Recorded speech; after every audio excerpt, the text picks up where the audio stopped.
Le signe de la Vierge est son amour à revendre.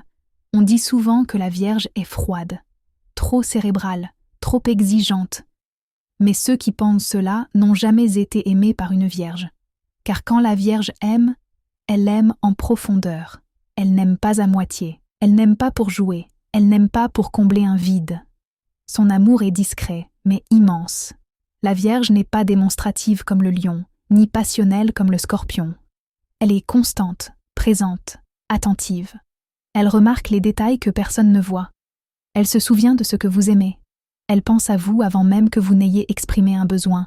Son amour se cache dans les gestes, dans le soutien silencieux, dans la loyauté inébranlable. Mais voilà le paradoxe. La Vierge donne énormément, parfois trop. Elle donne du temps, elle donne de l'énergie, elle donne des conseils, elle donne de la stabilité. Et souvent, elle oublie de recevoir. Son cœur est immense, mais elle a peur d'être déçue. Alors elle analyse, elle observe, elle teste. Si vous passez ces filtres invisibles, c'est que vous avez gagné quelque chose de rare. Parce qu'une Vierge qui aime, c'est une partenaire solide. C'est quelqu'un qui reste quand les autres partent.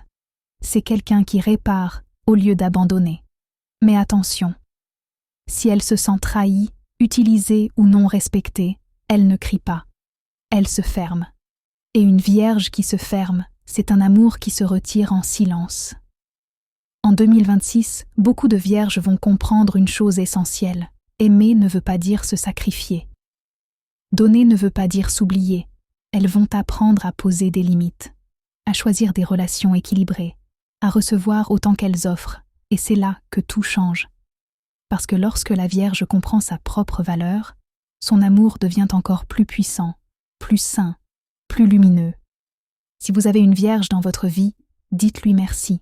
Et si vous êtes Vierge, n'oubliez jamais, votre amour est précieux, et il mérite d'être honoré. Lauriane et Dorian.